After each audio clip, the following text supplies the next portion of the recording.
Hello friend, my YouTube channel आशिक की Hindi story में आप सभी का स्वागत है। हमेशा जवाब देना अच्छा नहीं होता, कभी कभी चुप रह जाया करो। आरव ने सोनिका को समझाया तो सोनिका ने खुद को संयत कर लिया।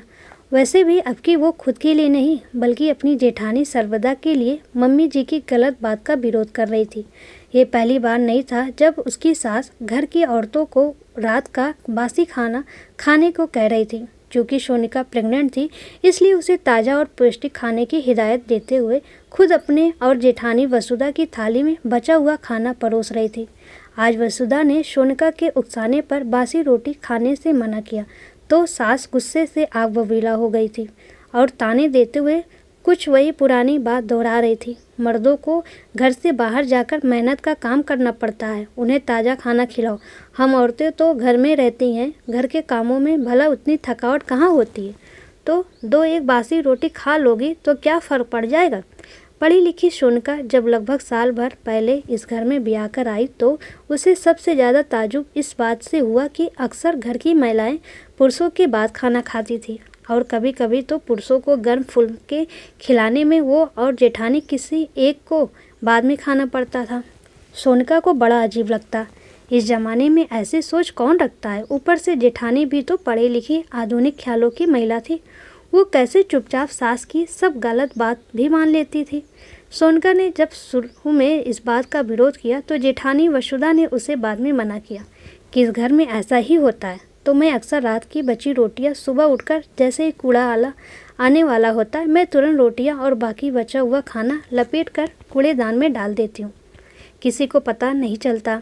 और अगर कभी माँ जान रही होती कि रात में खाने में क्या क्या बचा है तब उसे ना फेंक पाते ना किसी को दे पाते हैं, बस उसे हमें ही खाना होता है। पर इस तरह कूड़े में फेंकना तो खाने की बर्बादी है और दिन चढ़े रात का खाना हेल्थ की भी बर्बादी है। अब मम्मी जी से कुछ कहती क्यों नहीं, सोनिका ने कहा। तो वसुधा के पास उसका कोई जवाब नहीं था, बस इतना ही कहा कि कुछ बातों का जवाब ना देकर चुप रहकर नज़रअंदाज करना अच्छा रहता है। बाद में वसुधा और सोनिका ने इसका ये हल निकाला कि वो बहुत ही नाप तोल कर खाना बनाने लगी थी ताकि सुबह उन्हें खाना ना पड़े।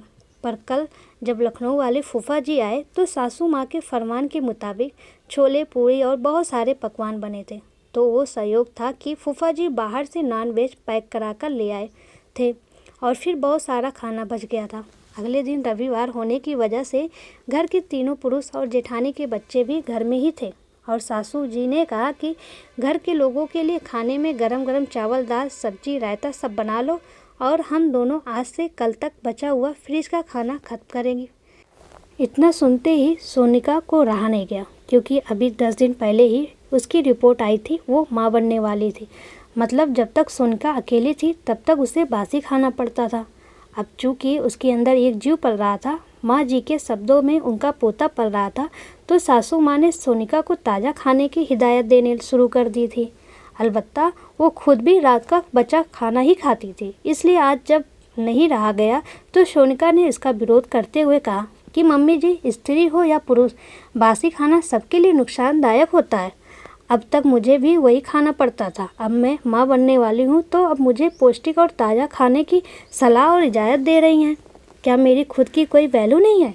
मम्मी जी कुछ कहती तब तक आरव बोल उठा, तुम्हारे पास तो हर बात का रेडीमेड जवाब तैयार रहता है, अब बस भी करो। अब सोनिका, मम्मी को और कितना सुनाओगी, कभी कभी जवाब ना देना भी अच्छा रहता है।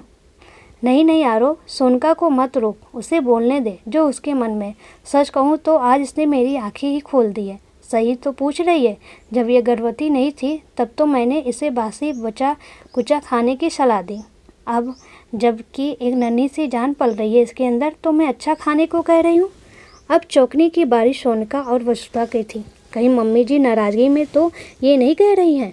मम्मी जी ने सोनिका के सर पर प्यार से हाथ फेरते हुए कहा, बेटा आज तुमने मेरी आँख खोल दी।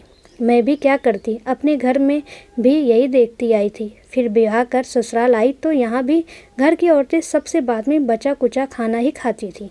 वसुधा ने भी कभी इस बात का विरोध नहीं किया। बहुत अच्छा किया सोनिका ने जो ये सवाल उठाकर इसने मुझे समझा दिया कि हम स्त्रियों को भी पौष्टिक खाने की बहुत ज़रूरत होती है। बोलते बोलते मम्मी जी का गला थोड़ा रुंध सा गया।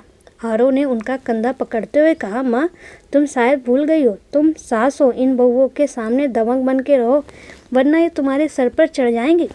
आरव ने जिस नाटकीय अंदाज में ये बात कही, उससे सबकी हंसी आ गई।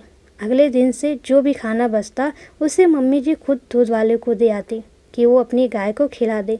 इस तरह थोड़ी समझदारी और थोड़े सामंजस्य से घर सुचारू रूप से चल पड़ा।